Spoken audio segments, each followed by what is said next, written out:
and welcome to a very festive episode of Celebrity B&E. This week we are joined by Malcolm, the cameraman and sound expert. Malcolm, he obviously can't say hello, he's not mic'd up, but we don't make much money from this show, and we've had to put it all into our travel expenses for this very festive episode. You see, Malcolm had to come with me instead of Paul, Dave, or Tex. Tex couldn't make it, as you'd all know. But he's part of the reason that we're here today.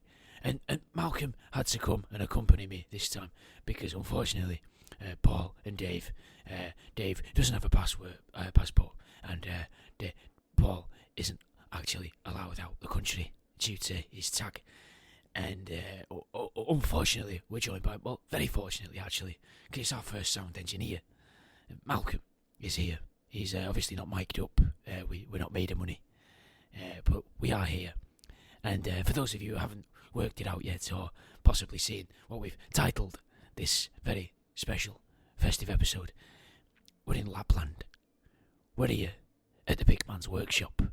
Now, some people think of him as some form of predatory paedophile, and others would argue with you to say, well, aren't all paedophiles predatory by their very nature? And I would say, personally, I think maybe not all of them. Maybe it's a possibility that some of them could have formed a sort of friendship and fell into it. But not Father Christmas. Father Christmas is not a predator. He's actually, in some people's eyes, a very kind, considerate, loving, magical man. And I thought they would be best fitted for a Christmas special of our lovely Celebrity B&E, that we come over to Lapland, and what we've actually done is we've snuck Tex's ashes into the backpacks. We had to hide them in flasks. It did cause a bit of comeuppance in the airport, as they thought it was liquids and they could see there was definitely something within there. But when I explained that what we were doing is we're going to go to Santa's grotto and we're going to dispose of the body of my dear friend, and I'm going to say it for the first time, my best friend, Tex. We're going to dispose of his body and we're going to dump him out in Lapland. The TSAs said there's no real rules around it. Asked me if I had told his family. I said that I hadn't. I am I'm very sorry, Sharon. And we're not doing it on camera. We've already disposed of Tex. It's what he would have wanted. There was a car park just outside the airport while we were waiting for the taxi. We poured him into the bin there because it turns out Lapland has very strong fly tipping regulations. So, Tex, you'll be there somewhere. I imagine you'll be picked up probably next Tuesday, going off what some of the locals have told me. Goodbye, Tex. You were a friend for life, and hopefully you'll be a friend in death. Please watch over me, as I'm about to say some very, very untoward things, I imagine, about elves. And if you're in their realm now, I would have thought. So keep an eye out. They're shady little bastards. Maybe some people might even argue that they deserve their life of servitude in the freezing cold tundras of Lapland's wastelands. I, for one, agree, and I've never really trusted them. What do you think, Malcolm? Malcolm? He's glazed. Malcolm! Yes. Oh, I'm sorry. He was checking the levels, and as I raised my voice there, he winced.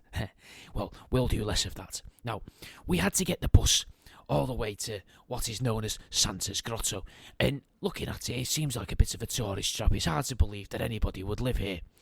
So we're going to go and find his actual home.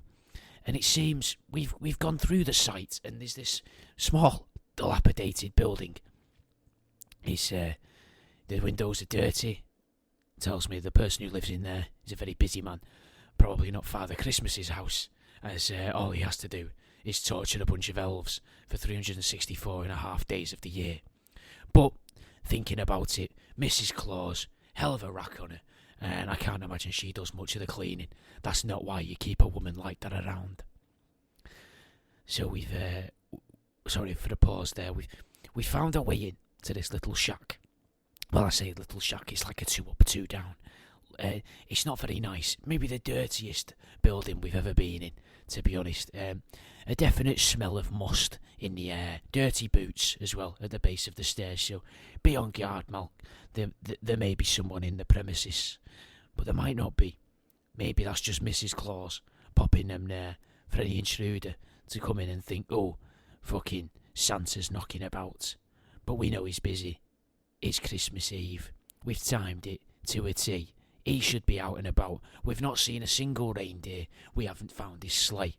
There were tyre marks in front of the shack, in front of the garage, which tells me that car left quite recently. So maybe he drives to the stable. Who knows? Now, going left at the stairs, past the dirty boots, there is a very small dining room with an Arga cooker in the far corner. I would say it's dark green, which is quite nice. You would imagine that with Santa. He loved the green. He wasn't red, until Coca-Cola took him over. Did you know, Malcolm? Malcolm's nodding furiously. He's a big fan of the soft drink, is Malcolm. If that helps you build an image of what Malcolm looks like, he's a rotund fellow, aren't we, Malcolm? But he's no Tex. I'm sorry. It's got. We've had to get rid of him. His missus is gonna kill me. She's not gonna like this. It's just hard. It's just hard to say goodbye. Well, even the tub we brought him in, I had to borrow it from a neighbour. It was just a large Tupperware container with the blue straps, air sealed.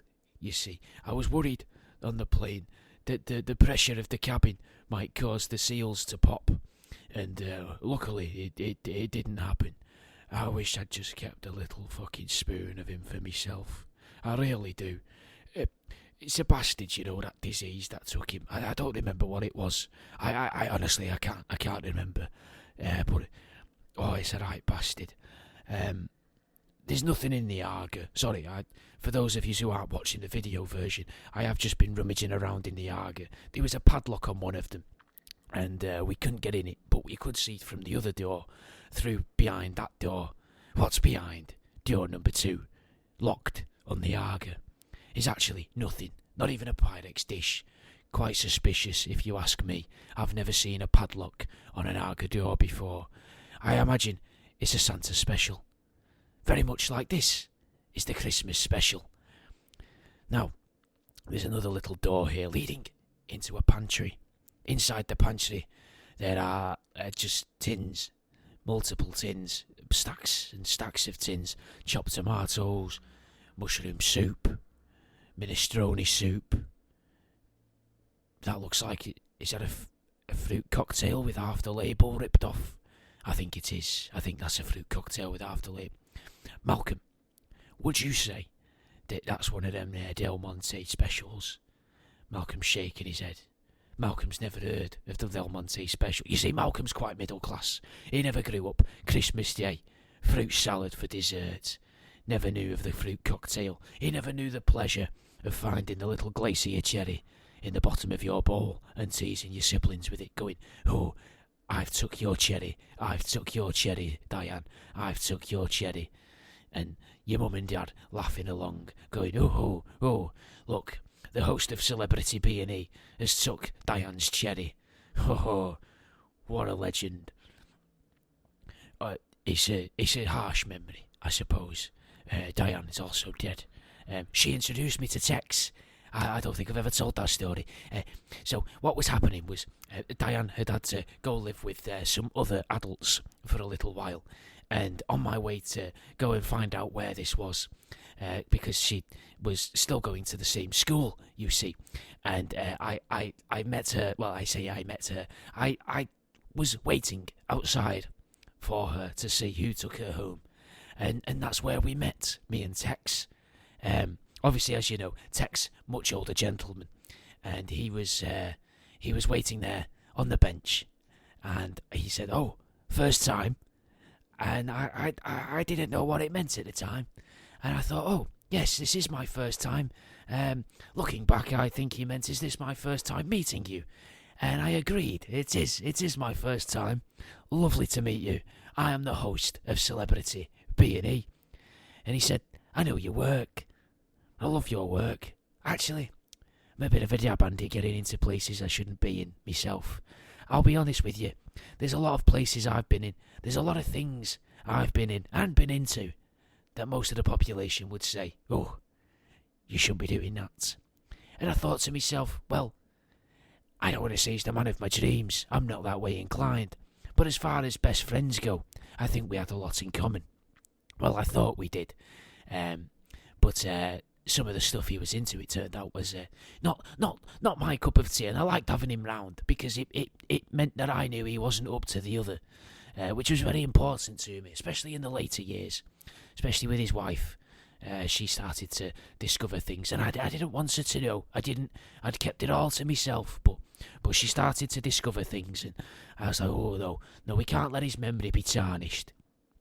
Anyway, leaving the dining room, very scruffy, bare of mud on the ground, hunks of mud and straw, very much like a farmer's gaff, if I'm honest with you, a lot like a farmer's house.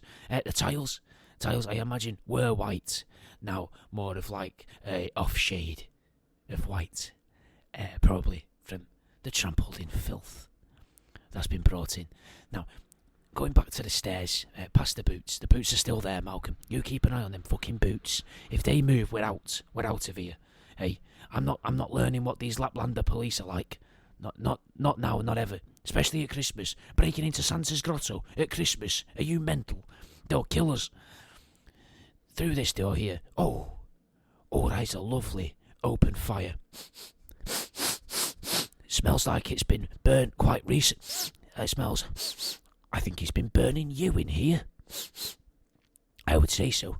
I can see some of the bits on the ground. He must import this.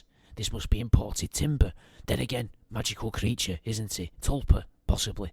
So maybe he willed it into existence. Willed it into his own living room. Not seeing any of his garb or grey hair anywhere, though. Starting to really wonder if this is actually Santa's house. Not a very great deal in here. One armchair, one small table next to it, shelf full of books that all seem to be written in what I can only presume is maybe a Swedish dialect. I imagine Nordic people in years gone by would say all of these words quite easily. There's an awful lot of F's and quite a few J's in each of the words. I'm not going to try and pronounce any of them now, just in case, just on the off chance, one of them is a Laplandish slur. I don't want to be held responsible for something I've said about a Laplandite, and I don't actually know what it is I've said about them. I hope you understand. Very clean floor in here. He must clean this room. Maybe, I see what works. He goes into the dining room, one would presume, and after maybe berating his slaves, the elvish people, all day, takes off his boots after he's been in there, maybe puts his boots back on to go into the dining room. Let's have a little look upstairs. We'll look at these pictures, Malcolm. Who do you reckon these are pictures of? Do you reckon these are just pictures of his favourite children? The ones that behave really well, or the ones that behave nastily? What do you think? A lot of these look like the same kid. Very strange. Look at this. This just looks like he's been taking pictures of the same kid for the past 15 years. Very strange that he would have just the one favourite. I don't like this at all. He's Tex had got on with this fella. It's just one big room. There's a bath in the corner with one of those shower heads and taps that kind of looks like an old sort of rotary phone in the middle of it. Oh, he must take sexy baths with Mrs. Claus, I would assume. Then again, looking at the scum line of that bath, I wouldn't like to think about Mrs. Claus being in there. It quite looks like the paint might actually scale off the bath and stick to your skin after you've been in there. The bed, very cheap looking divan style bed. You'd think Santa would have more going on than this. Malcolm was the one who organised the trip, dear listener. Are you sure Are you sure we're in the right place here, Malcolm? This let's now. It's not something we normally do, but it is the Christmas special, so we're going to have. And there's very little in here. There's a divan bed. There's a bath in the corner. There's a door over there. If we open that door, yeah, that's a toilet. It's just a toilet. There's nothing special about it. It's just a white bowl, cleaner than the bath. Surprisingly, never really been in a house where you see a very dirty bath, but a very clean toilet. But you could eat your dinner off that. To be fair, look at that. Not even any scum. Have a look at the U-bend behind there, Malcolm. Look at that. Look at the gleam. Look at the shine on that. Lovely. Taps toothbrush. Only the one toothbrush. Malcolm, I really am doubting you here. I don't know, Malcolm. I don't know if this is Santa's grotto. Does he have a caretaker? Do you think he could have a caretaker? Let's look. Have a look in that drawer there. Is there anything in there? If you find a passport in there, this is definitely not Father Christmas's house. It's fucking Christmas Eve. He'll have his passport just in case he gets gripped at security. There's a passport. What's the name say? David Matthews. Right, well, you can see what you've done here, can't you, Malcolm? This isn't Santa's house. It's not Santa's workshop. It's not even Santa's grotto. I imagine this is the caretaker. Is this even the real premises, the real location? I should have done this myself. Why did I trust you? I've hired you for a week. They're supposed to produce the show. This is... Oh, right, well, we're going to leave and we're going to take a little look in the garage where you can see that they've left from, and we're going to see what's in there. So, now, we're in the garage. The door wasn't locked, and in here we've got 4 sets of shelves, 3 of which seem to have various coloured buckets, which one could only assume is for oil, petrol, and water. Maybe something else. Maybe. Oh, maybe, Malcolm. Maybe he uses it to carry the carrots for his fucking reindeer. Oh, do you think? No, Malcolm, because this is some guy's house called David. Are you fucking stupid? You've brought me all the way here. This has cost me a fortune. Do you know how many people sign up to my subscription service for extra B&E episodes? Hey, do you? Fucking 20. 20 people, Malcolm. £1 each they pay me. I've saved up for this all fucking year. Not even filled out the proper visa. We shouldn't be filming. We shouldn't be recording a fucking thing. Let alone breaking into someone's house when we think it's fucking Father Christmas's grotto. I'm going to look like an idiot when I post this online. We better fucking find something of interest.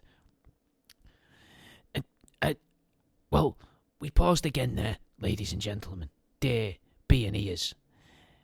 Unfortunately, we've been conned. Malcolm has conned me. He's stormed off.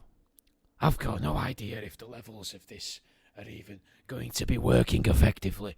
I've just no way of really knowing, because he's left the room in a bit of a huff, and it might be that this goes all over the place a little bit. Let me go and try and find him. Oh, he's at the bottom of the driveway. He's on his phone. I hope he's looking for Santa's grotto. Hey, oi, Malcolm, dickhead, you're being paid to be here. Look, you've found it. Oh, well, we'll just delete this. We'll just delete this then. We'll go and have a look round Santa's grotto. And has he got his workshop as well? He's got his workshop. Oh, Malcolm, I could kiss you. If Tex wasn't looking down on us now from that elven realm, I could fucking kiss you, Malcolm. Hey, no, I don't as you want to. Malcolm, no. No, Malcolm, no. It's a form of expression. You're not one of them autistics, are you, Malcolm? Taking what I say literally. That's not what I mean. Don't you ever fucking do that again. You fucking touch me, you'll go the same way as Tex. Hey, I'll make sure you catch every fucking disease known to man, lad. Right, lovely. Now that we're on the same page. Yes, I remember the agreement we made. Yes, you can meet Tex's wife. Yes, she's lonely, I know. But you need to show me the grotto and the workhouse. Factory. Lovely elven factory. And, that's something to look for. Is this still on? Oh, delete this, will you? This has been awful. This wasn't what we promised the listener at all.